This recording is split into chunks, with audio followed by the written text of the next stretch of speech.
Bismillahirrahmanirrahim. Assalamualaikum warahmatullahi wabarakatuh.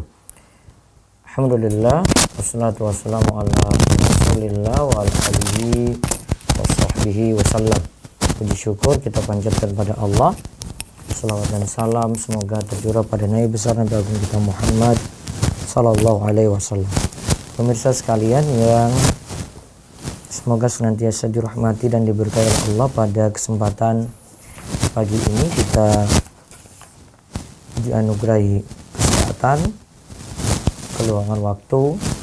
Kita akan kembali thalabul ilmi dengan mempelajari buku Harta Haram Muamalat Kontemporer karya Ustazuna Dr. Erwandi Tirmidzi. Nah, di pagi ini kita akan bahas bahasan terakhir dari surat berharga yang dimana ini tergolong riba. Jadi kita masuk bahasan riba, yaitu letter of credit. Ya, letter of credit, surat kredit berdokumen.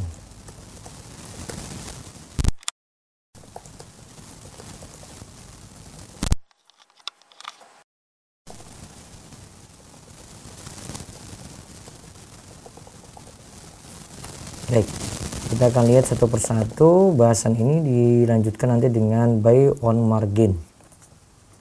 Monggo dibaca. Letter of credit atau surat kredit berdokumen. Di antara bentuk-bentuk riba dain pada zaman modern adalah letter of credit atau LC. Ya. Atau LC. Ya. Letter of credit atau LC adalah janji tertulis yang diterbitkan oleh issuing bank atas dasar permohonan tertulis applicant atau dirinya sendiri kepada beneficiary untuk membayar atau mengaksep draft, mengizinkan bank lain untuk membayar atau mengaksep atau mengambil alih draft apabila dokumen yang diserahkan oleh beneficiary sesuai dengan syarat dan kondisi janji tertulis yang diterbitkan oleh issuing bank. Berarti ini janji tertulis yang diterbitkan oleh issuing bank atas dasar permohonan tertulis aplikan.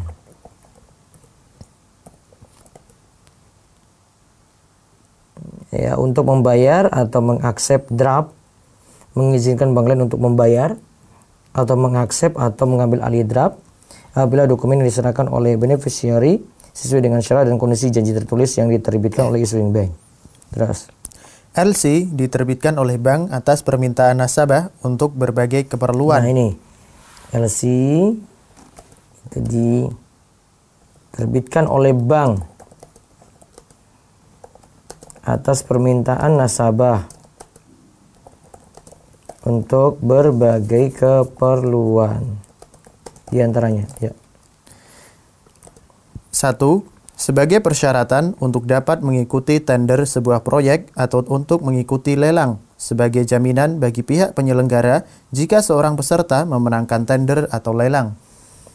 Nah, ini sebagai persyaratan untuk dapat mengikuti tender sebuah proyek atau untuk mengikuti lelang.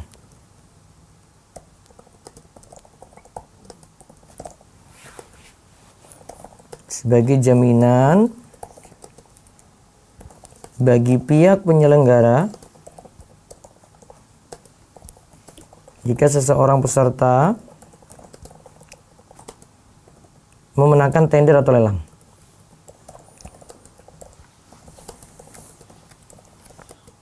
Terus yang kedua, Letter of credit atau LC impor merupakan persyaratan yang diminta oleh eksportir yang berisi kesediaan bank dalam negeri yang diserahkan kepada bank koresponden di negara eksportir untuk memenuhi pembayaran nilai barang yang dikirim jika dokumen-dokumen yang diserahkan eksportir sama dengan yang disyaratkan importir. ini diminta oleh eksportir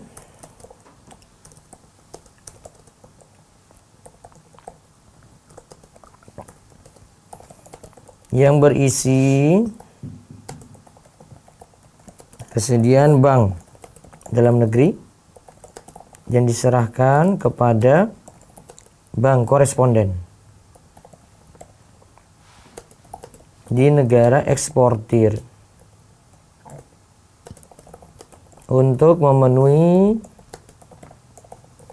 pembayaran nilai barang yang dikirim. Jika dokumen yang diserahkan eksportir sama dengan yang disyaratkan importir. Ini yang disyaratkan eksportir sama dengan yang disyaratkan importir. Ya, terus. Sebagian universitas di luar negeri terkadang mensyaratkan mahasiswa menyerahkan LC.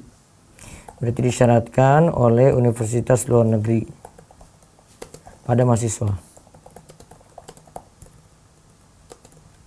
Nah, jadi ada beberapa keperluan tadi ya. Ada untuk persyaratan untuk dapat mengikuti tender, ada kaitan dengan ekspor, impor, dan untuk universitas luar negeri itu pada mahasiswanya. Nah, tujuan fikih, tinjauan fikih tentang LC. Secara fikih, LC mengandung berbagai akad. 1.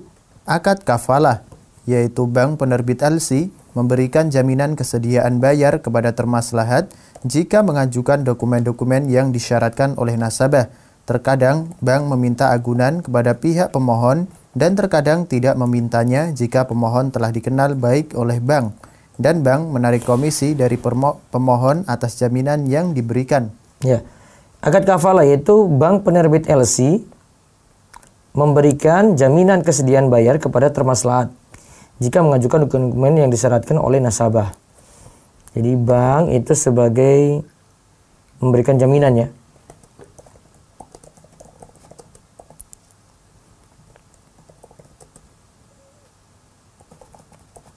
Memberikan jaminan kesediaan bayar kepada termaslahat.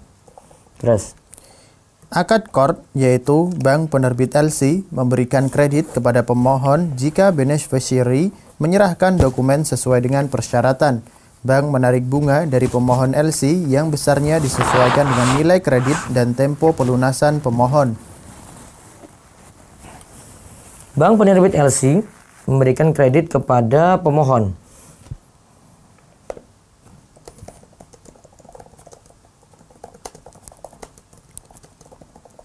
Ya, terus. Pada LC impor, bank koresponden menarik bunga dari bank dalam negeri yang menerbitkan LC sesuai dengan nilai kredit dan tempo pelunasan bank dalam negeri. Bunga tersebut akan dibebankan bank dalam negeri kepada importir.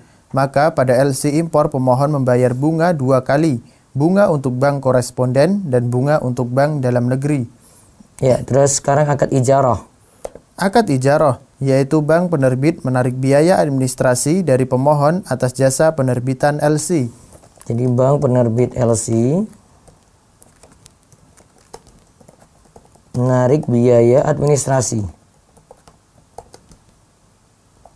dari pemohon atas jasa penerbitan LC. Ya, sekarang hukum LC. Komisi yang ditarik bank penerbit atas jaminan yang diberikannya kepada pemohon termasuk imbalan atas akad kafalah. Hal ini diharamkan dalam Islam. Nah, lihat ya. Dari rincian tadi kita simpulkan berapa poin. Imbalan dalam akad kafalah itu diharamkan dalam Islam.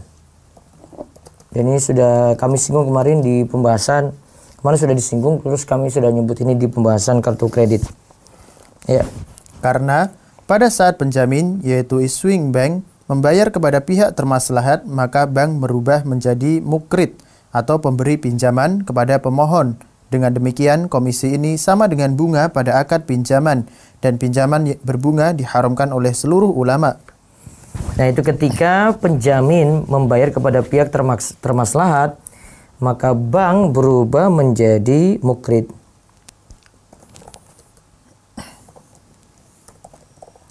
Ketika penjamin membayar pada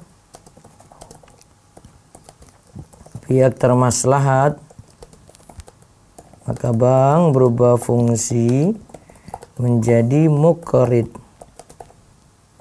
pemberi pinjaman. Beri pinjaman kepada pemohon. Dengan demikian,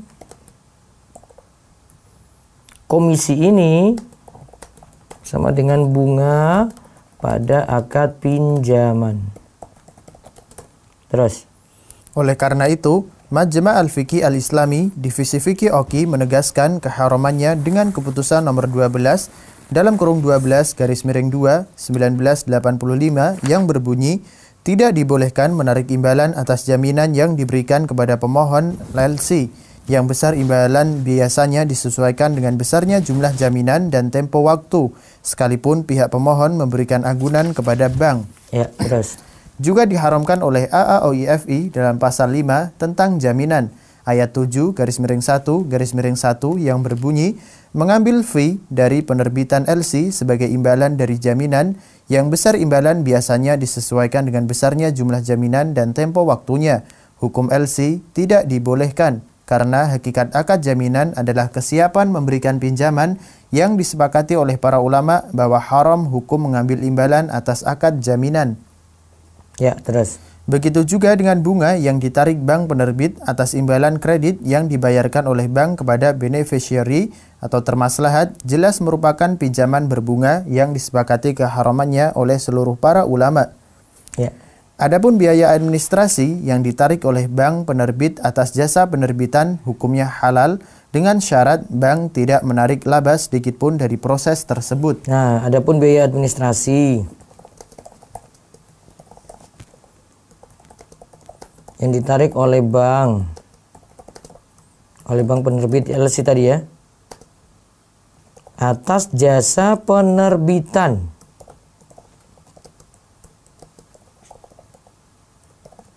hukumnya halal dengan syarat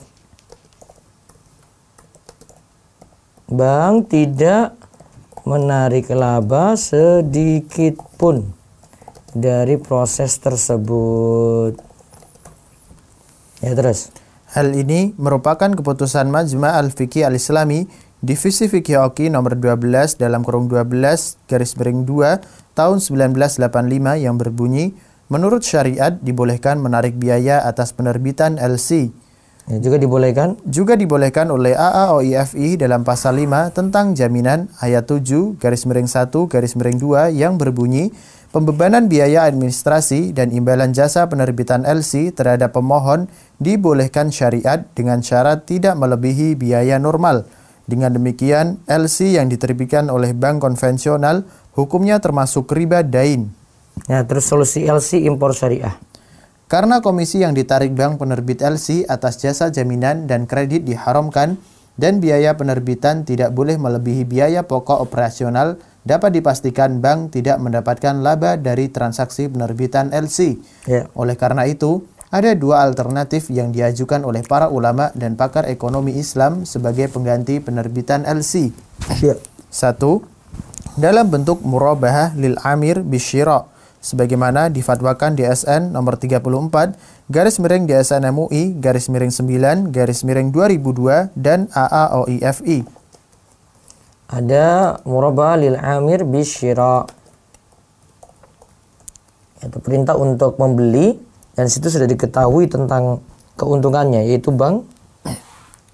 Dibaca lagi maka seluruh persyaratan murabahah lil amir bisyira yang pernah dijelaskan harus diterapkan pada akad ini, yaitu bank membeli barang dari eksportir atas pesanan pemohon LC, kemudian menjualnya kepada pemohon dengan cara murabahah. Dalam transaksi ini, bank mendapatkan laba berupa margin atas jual beli murabahah. Nah, bank memiliki barang dulu, berarti bank membeli barang dari eksportir atas pesanan pemohon LC. Ya. Kemudian menjualnya kepada pemohon dengan akad murabahah. Dalam transaksi ini mendapatkan laba berupa margin atas jual beli murabahah. Terus dalam bentuk musyarakah. Dalam bentuk musyarakah, yaitu pihak bank memberikan sahamnya kepada pemohon LC dan pemohon juga memberikan modal untuk membeli barang dari luar negeri. Kemudian setelah barang mereka terima, maka pihak bank boleh menjual sahamnya kepada pemohon LC dengan nilai yang ditetapkan pada waktu itu. Ya. Dari akad jual saham musyarakah ini, bank mendapat laba yang dihalalkan dengan syarat kesepakatan musyarakah dibuat sebelum importir membeli barang dan sebelum dibuatkan LC. Bila yang terjadi sebaliknya, maka hakikat akad musyarakah tak ada bedanya dengan kredit berbunga yang diharamkan. Nah, dalam bentuk musyarakah, yaitu pihak bank memberikan sahamnya kepada pemohon LC. Dan pemohon juga memberikan modal untuk membeli barang dari luar negeri. Jadi kerjasama di sini ya. Kemudian setelah barang mereka terima, maka pihak bank boleh menjual sahamnya kepada pemohon. Namun dengan catatan kepada pemohon LC ya, dengan nilai yang ditetapkan pada waktu itu. Ya. Terus dari akad jual saham musyarakah? Dari akad jual saham musyarakah ini, bank mendapat laba yang dihalalkan dengan syarat kesepakatan musyarakah dibuat sebelum importir membeli barang dan sebelum dibuatkan LC. Bila yang terjadi sebaliknya, maka hakikat akad musyarakah tak ada bedanya dengan kredit berbunga yang diharamkan. Nah, jadi syaratnya kesepakatan musyarakah dibuat sebelum importir membeli barang dan sebelum dibuatkan LC. Ini catatan.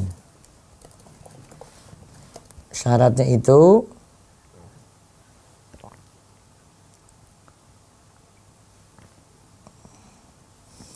kesepakatan musyarakah dibuat sebelum importir membeli barang.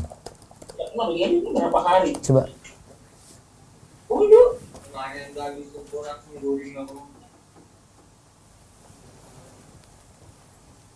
Membeli barang dan sebelum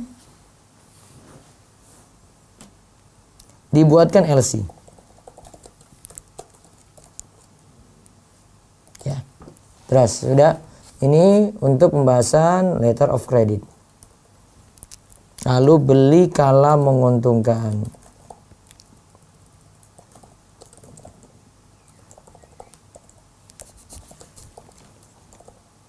Buy on margin. Ya. Di antara bentuk riba dain pada masa sekarang adalah transaksi buy on margin di pasar modal. Ya. Beli kala menguntungkan atau buy on margin adalah pembelian aktiva dengan pembayaran di muka yang disebut margin. Sisanya ditutup dengan pinjaman dari bank atau pialang. Umumnya, pinjaman tersebut berbunga yang harus dibayar setiap bulan. Dan pialang atau bank mensyaratkan agar aktiva yang dibeli sebagai agunan hingga investor melunasi kreditnya. Nah, pembelian aktiva dengan pembayaran di muka yang disebut margin. Sisanya ditutup dengan pinjaman dari bank atau pialang. Nah, terus umumnya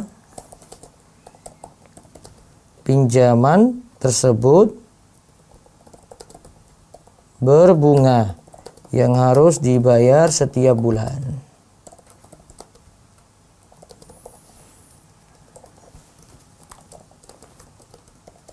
Dan pialang atau bank mensyaratkan agar aktiva yang dibeli sebagai agunan hingga investor melunasi kreditnya.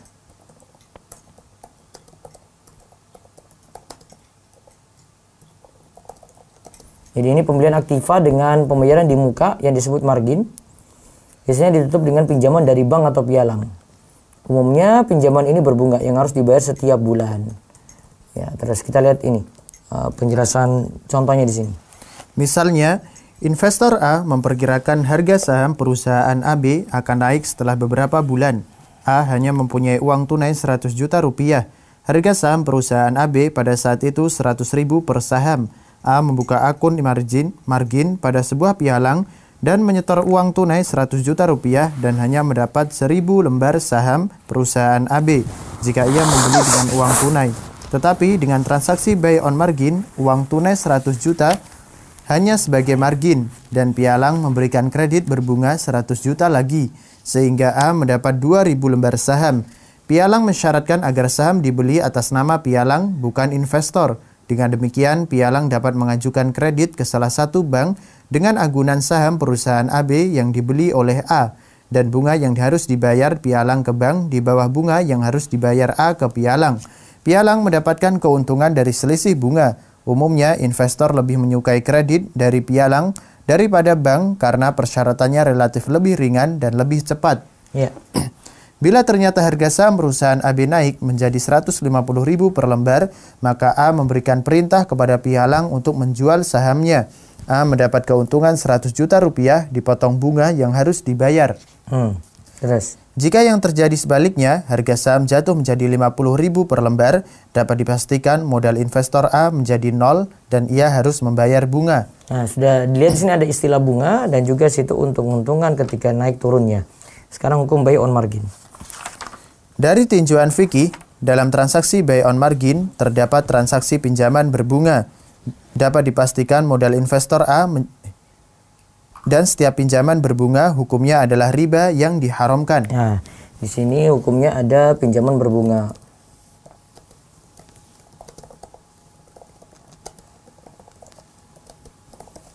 Termasuk riba yang diharamkan. Terus.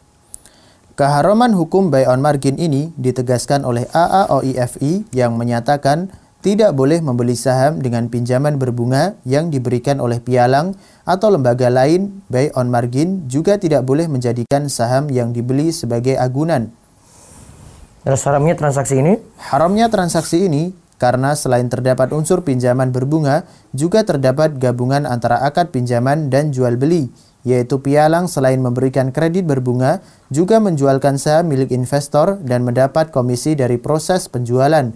Dengan demikian, pialang mendapat keuntungan dari akad pinjaman berupa komisi dari penjualan. Terus, dan Nabi SAW telah melarang. Dan Nabi SAW telah melarang penggabungan antara akad pinjaman dan jual beli. Beliau bersabda, La yahilu salafun wa bay'un. tidak halal menggabungkan antara akad pinjaman dan jual beli. Ya. Selain hadis di atas, juga para ulama telah sepakat haramnya penggabungan akad pinjaman dan jual beli. Ijma ini dinukil oleh beberapa ulama, di antaranya Al-Qarafi berkata, jadi haram penggabungan akad jual beli dan pinjaman. Ya. Wa bil ijma'il ummati ala jawazil bai' was salaf muftariqaini wa tahrimuhuma mustami'aini li zari'ati riba. Umat Islam telah sepakat bahwa boleh hukumnya jual beli dan utang piutang yang terpisah kedua akad tersebut. Akan tetapi haram menggabungkan kedua akad tersebut dalam satu akad karena ini merupakan celah untuk terjadinya riba. Terus Persyaratan yang sama juga dinukil. Pernyataan yang sama juga dinukil Az-Zarkashi dalam bab pembahasan Sadduz Zari'ah atau larangan terhadap sarana. Nah, terus kita lihat terakhir solusi Islami untuk buy on margin. Ilustrasi dari alternatif syar'i ini adalah investor A membeli saham perusahaan AB dengan modal yang ia miliki 100 juta rupiah tunai dan mendapat sebanyak 1.000 saham. Pada saat yang sama, ia membeli saham perusahaan AB dari bank syariah dengan cara tidak tunai seharga 100 juta rupiah. Dalam penjualan saham, bank syariah mendapat laba. Investor A membeli saham perusahaan AB dengan modal yang ia miliki 100 juta rupiah tunai dan mendapat sebanyak 1.000 saham. Nah, pada saat yang sama ia membeli saham perusahaan AB dari bank syariah dengan cara tidak tunai seharga 100 juta rupiah. Dalam penjualan saham bank syariah mendapat laba. Terus Dewan Syariah Bank Syariah Ar-Razi Kerajaan Saudi Arabia mengeluarkan fatwa nomor 724/19 7 bulan 7 tahun 1427 Hijriah tentang bai' asum bil ajal sebagai alternatif dari bai' on margin. Fatwa tersebut berbunyi, akad bai' asum bil ajal atau menjual saham tidak tunai hukumnya boleh dengan memperhatikan persyaratan-persyaratan berikut. Ya. Jadi solusinya itu ada di sini. Hukum menjual saham tidak tunai itu boleh.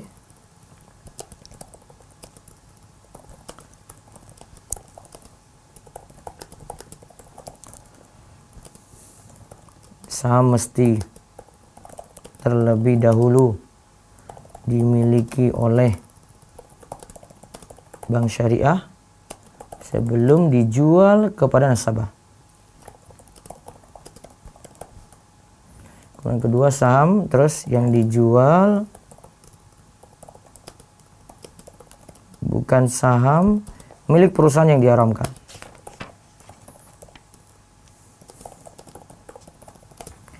Coba diulang solusinya tadi, dua itu sampai 4 nanti. 1. Saham mesti terlebih dahulu dimiliki oleh bank syariah sebelum dijual kepada nasabah. Ya, 2. terus. Saham yang dijual bukan saham milik perusahaan yang diharamkan. 3. 3. Nasabah yang membeli saham dari Bank Rajhi tidak boleh menjualnya kembali kepada Bank Rajhi agar tidak termasuk dalam larangan bai' ainah. 4. Nasabah yang beli saham tidak boleh menjualnya kembali kepada bank agar tidak termasuk jual beli ainah. Ini yang pernah kita terangkan sebelumnya. Terus yang keempat, tidak boleh terdapat kesepakatan tidak tertulis antara bank dan nasabah bahwa akad jual beli ini hanya sekedar bentuk lain dari pemberian kredit berbunga. tidak boleh terdapat kesepakatan tidak tertulis antara bank dan nasabah bahwa akad jual beli ini hanya sekadar bentuk lain dari pemberian kredit berbunga. Oke. Wallahu a'lam bishawab. Jadi intinya yang terakhir juga di sini ini beli kalau menguntungkan ini buy on margin di bursa saham ya. Situ ada pinjaman berbunga, riba yang diharamkan. Maka solusinya seperti tadi disebutkan ada dari saham Ar-Rajhi tadi. Saham mesti terlebih dahulu dimiliki oleh bank syariah sebelum dijual kepada nasabah. Kemudian saham yang dijual itu bukan saham milik perusahaan yang diharamkan. Terus nasabah yang beli saham tidak boleh menjual lagi kepada bank agar tidak terjadi jual beli ainah. Terus tidak boleh terdapat kesepakatan tidak tertulis antara bank dan nasabah bahwa akad jual beli ini hanya sekadar bentuk lain dari pemberian kredit bunga. Nah, kita setelah itu mengkaji di pertemuan besok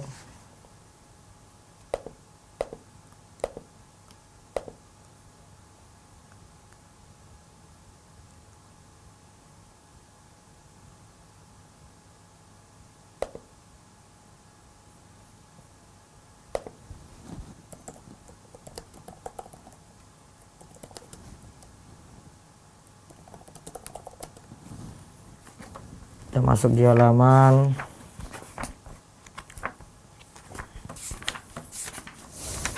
600-an. Nah.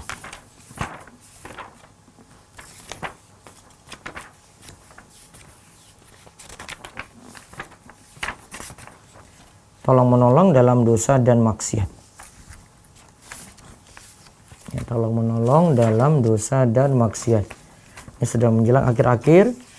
Nanti sisa Jumat, Senin, Selasa, Rabu. 4 pertemuan lagi insya Allah. Baik, kami cukupkan. Silakan jika ada pertanyaan dan dipersilakan untuk bertanya bebas juga.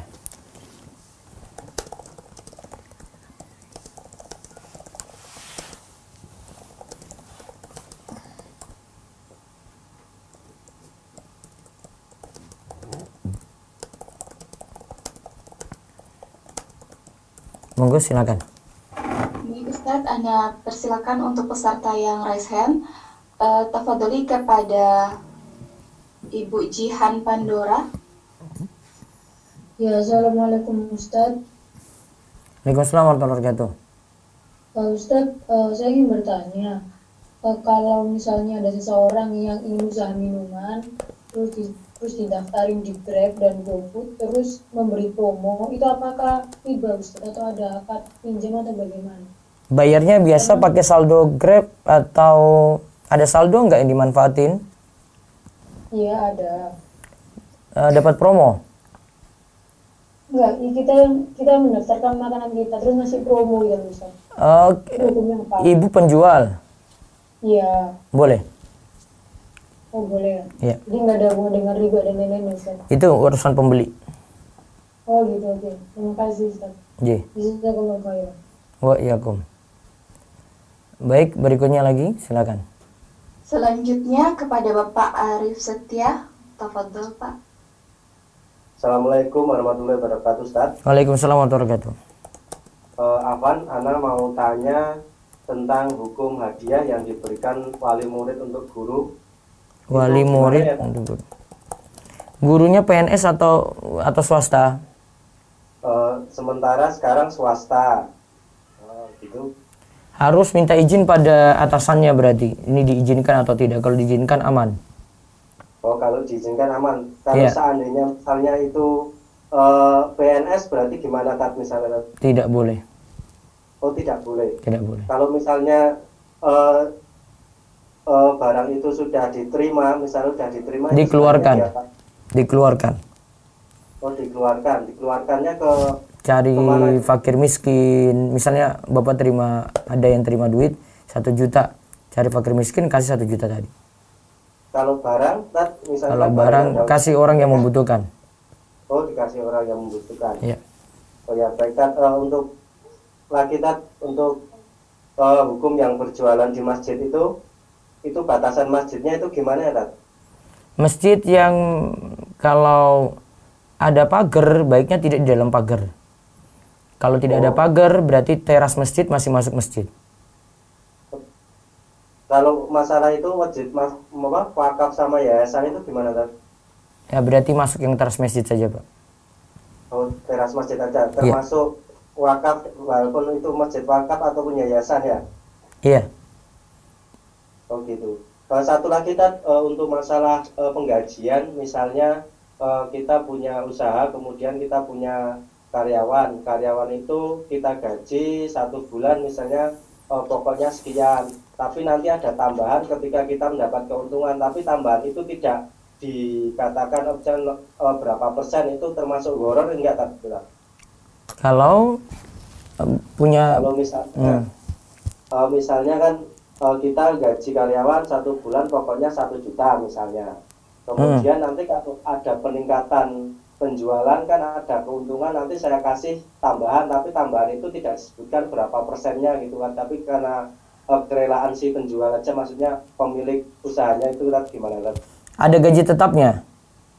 Ada gaji tetapnya. Boleh. Oh boleh. Iya. Gitu aja, Tat. Terima kasih, Jazakumullah khair. Oh iya, Kum. Baik, ada dari chat, silakan. Nah, Ustadz, Anda bacakan pertanyaan lewat chat.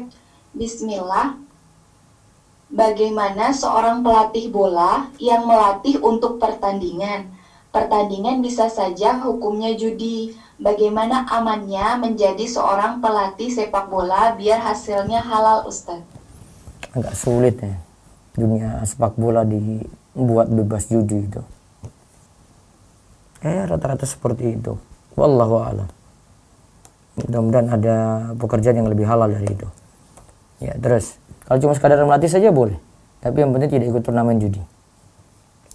Ya, berikutnya. Ustadz, selanjutnya izin bertanya, Ustadz, jika kita sedang makan sahur sementara dari jauh terdengar suara seperti azan tapi tidak jelas dan ragu itu suara azan apa bukan karena banyak suara dari masjid dan musola sekitar, sementara suara terdekat masih baca-baca zikir dan murota lainnya. Ya. Bagaimana, Ustaz? Pastikan dengan, kan sekarang sudah ada waktu sholat ya, sudah bisa lihat di HP gitu ya. Maka pastikan dengan melihat jadwal itu. Kalau memang sudah masuk waktu subuh ya sudah, berarti berhenti untuk makan. Tetapi kalau belum dan ada suara sautan dan itu terlalu cepat dari waktu biasanya, maka tidak mengikuti itu nggak masalah. Terus Selanjutnya Saya seorang akhwat 37 tahun Ustadz. Dua bersaudara, akhwat juga, kakak usianya 42 tahun. Orang tua tinggal ibu saja, ayah meninggal tahun 2020. Ya. Ibu saya sudah menyiapkan 2 rumah untuk saya dan kakak perempuan saya. Ibu saya punya sebidang tanah dan ibu saya terbuka soal ini. Beliau terbuka kepada adiknya paman saya. Yang saya tanyakan, apakah rumah itu termasuk hibah bukan warisan karena sudah jelas dibagi satu persatu. Kemudian yang kedua, selain saya dan kakak saya, siapa lagi yang berhak atas warisan ibu saya? Ibu saya aslinya 17 bersaudara. Saat ini tinggal 7 bersaudara, 4 ikhwan dan 3 akhwat. Coba di sini nanti pakai, kemarin saya jawab dengan aplikasi iwaris.or.id ya. Ini si perempuan kalau meninggalkan tadi 2 anak perempuan ya. 2 anak perempuan, ayah nggak ada lagi, berarti 2 anak perempuan. Coba kita lihat ada saudara nggak? Tapi tidak disebutkan ini tadi ya, tidak disebutkan anak dari anak perempuan ini. Nah nanti bisa dicek ada kakek atau tidak. Kakek, kalau kakek ada berarti kakek dapat. Ini malah bisa dapat hasil langsung. Bisa 2 anak perempuan dapat 2/3, kakek dapat 1/6 plus asobah. Jadi bisa dibagi nanti setengah-setengah di situ. Coba saya hitung ulang lagi.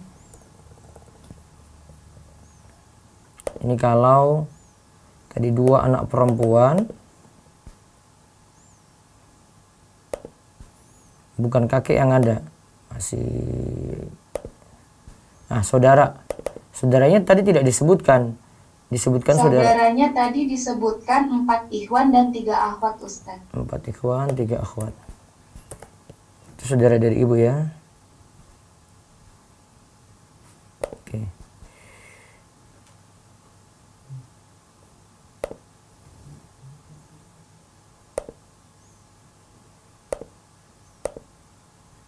Nah, tadi perempuan, terus 2 anak perempuan,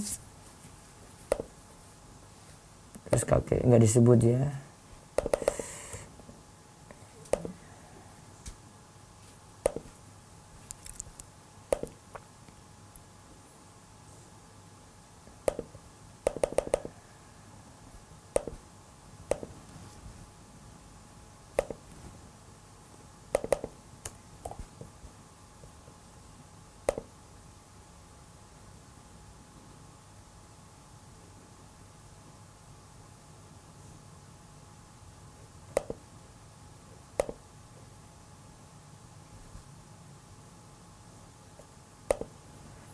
Error.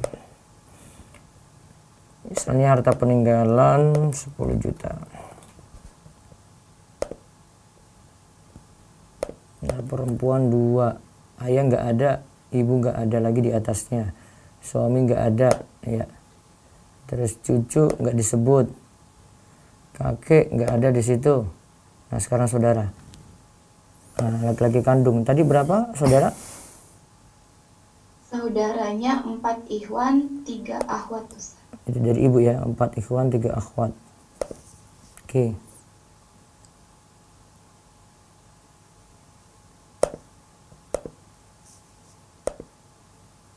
Nah,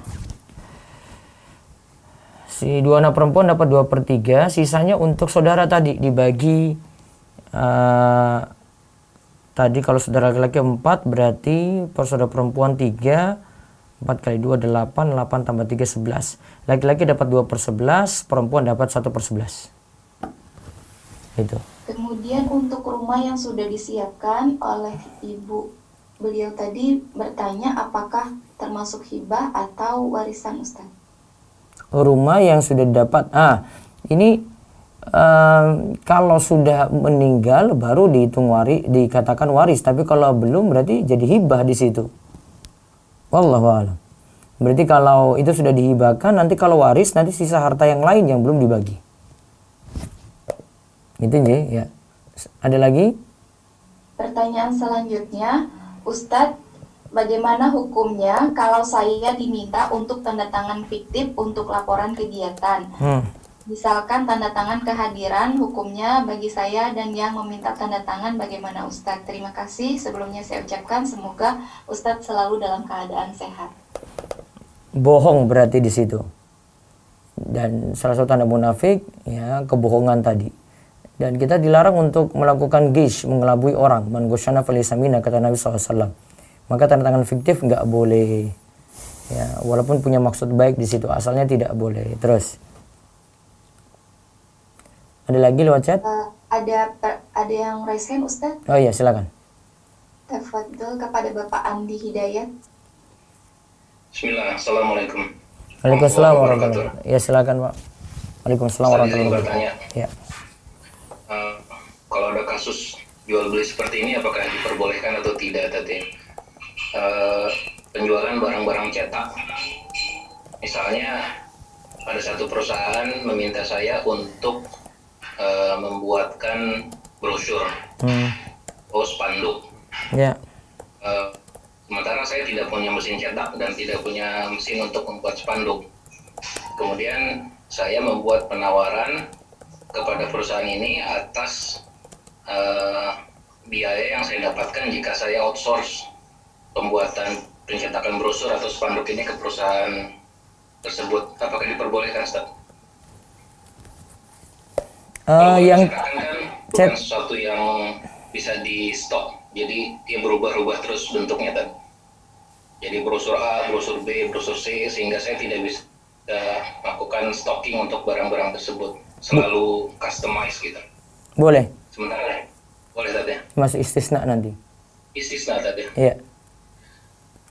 Persetujuan harga ini sudah merupakan satu akad jual beli atau belum gitu tadi. Jadi saya membuat satu penawaran, kemudian mereka setujui harganya, kemudian baru saya buat barang cetakannya, saya kirim, atau sebelum dikirim mereka turunkan PO dulu, baru barang saya kirim, kemudian mereka bayar. Bebas. Terserah mana yang, iya, terserah mana yang dibeli. Istisna jadi masuk itu. Iya. Kalau barang sablon boleh nggak tadi? Misalnya tumbler, mereka minta tumbler tapi minta dikasih logo perusahaan gitu. Saya tidak punya tumbler, tapi mereka minta dikasih logo, sehingga saya harus beli dulu tumbler, saya kasih logo. Jadi seperti barang cetakan juga nih, karena customize gitu tadi. Masih boleh, yang masih customize. Masih boleh tadi. Iya. Baik tadi. Syukran jazakallahu khairan. Wa iyyakum. Silakan lagi. Satu lewat resen itu ya. Pada Bapak Ade Ridwan. Baik, terima kasih. Assalamualaikum warahmatullahi wabarakatuh, Ustaz. Waalaikumsalam warahmatullahi wabarakatuh. Silakan Pak Ade. Izin bertanya, Ustaz, mengenai ini penjualan, Ustaz. Saya itu bukan penjual laptop, Ustaz. Tinggal saya di Sumatera, di suatu tempat, tapi jauh dari perkotaan, di kabupaten, di desa.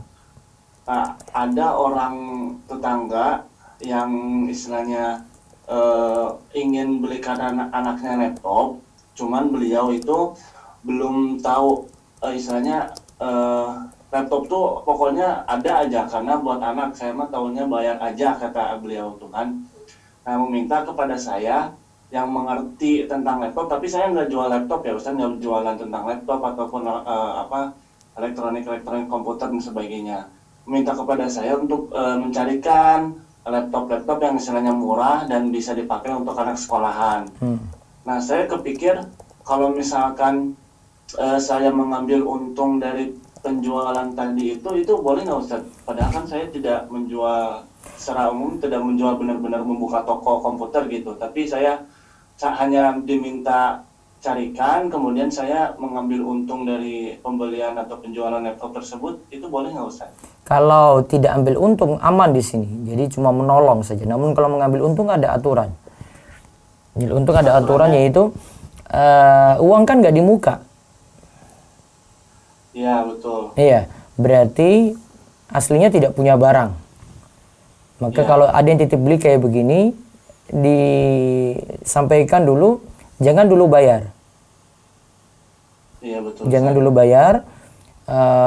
Nanti Pak Ade nanti beli barangnya tersebut, sudah miliki, naikkan tidak masalah, tawarkan kepada yang beli. Oh, baik. Itu dibeli dulu sama saya, Ustaz. Iya, dia sebutkan spesifikasi apapun silakan. Tapi Pak Ade harus miliki dulu, baru tawarkan. Jadi yang awal itu cuma janji saja. Iya, saya nanti akan belikan, tapi tolong jangan dulu bayar. Saya takut barangnya nggak ada, gitu aja. Oke, baik Ustaz. Itu lebih aman. Baik. Terima kasih Ustaz. Iya. Jazakallahu khair. Waalaikum. Sebentar saya jawab dulu lewat WhatsApp, silakan. Ustadz izin bertanya, apa perbedaan mudharabah dan murabahah? Kalau murabahah tadi, ya tadi yang kita sebut murabahah itu membeli barang, si pembeli ini nanti pesan kepada si penjual kemudian akan nuruti yang diinginkan, ya. Mau beli spesifikasi kayak gini, nah terus dia beli, nah baru dia kreditkan itu biasanya. Nah, itu namanya murabahah. Dia sudah tahu harga, terus dibuat harga lebih, nah, terus baru dijualkan lagi kepada si pemesan tadi. Itu nanti jadi murabahah. Jadi ketika menjual, masing-masing keuntungan itu sudah diketahui. Namun si pembeli itu biasanya inginkan beli kredit. Ya, terus satu lagi. Apa hukumnya mengulang-ulang sholat karena merasa tidak khusyuk? Mengulang-ulang sholat karena tidak khusyuk. Ini was-was itu. Harus diobati was-was kayak tadi. Terus. Apa hukumnya sujud sahwi setelah zikir ba'da sholat karena baru ingat belum sujud sahwi? Apa? Hukumnya sujud sahwi setelah zikir ba'da sholat karena baru ingat belum sujud sahwi. Karena baru ingat belum sujud sahwi. Dia sujud sahwi ketika itu. Wallahu a'lam. Baik, saya jawab terakhir dari Resen, monggo di Zoom. Tafadholi kepada Ummu Zahra Rumaisa. Bismillah, Assalamualaikum Ustaz. Waalaikumsalam warahmatullahi wabarakatuh. Silakan. Aku di luar tema Ustaz. Kalau misalnya istri itu punya penghasilan sendiri, boleh nggak sih kalau misalnya mau ngasih orang tua itu tanpa sepengetahuan suami? Baiknya beritahu, walaupun memang mau ngasih langsung nggak masalah. Oh gitu. Berarti juga kalau misalnya kita mau beli barang apapun juga mesti bilang dulu walaupun pakai uang istri gitu. Iya. Oh baik. Baik Ustaz. Jazakallahu khairan Ustaz. Waalaikumsalam warahmatullahi wabarakatuh. Baik, saya cukupkan dulu untuk kajian pagi ini. Insya Allah besok kita masuk materi baru. Jadi mungkin beberapa hari ini materi agak berat, ya. Tapi besok sudah pembahasan ending dari buku ini. Itu manfaat sekali. Telah menolong dalam maksiat, penggunaan harta haram. Nah, itu yang sering ditanyakan oleh jamaah. Dan mudah-mudahan nanti kalau buku ini sudah selesai, saya akan minta Ustaz Irwandi untuk ngisi bareng lagi. Dan kita akan bahas tema-tema tertentu dari buku harta haram ini insya Allah. Demikian kami cukupkan materi pada kesempatan pagi ini. Mudah-mudahan bawa berkah bagi semua dan Allah selalu menjaga kita semuanya dalam kebaikan. Subhanakallahumma bihamdika asyhadu an la ilaha illa anta astaghfiruka wa atubu ilaik. Assalamualaikum warahmatullahi wabarakatuh.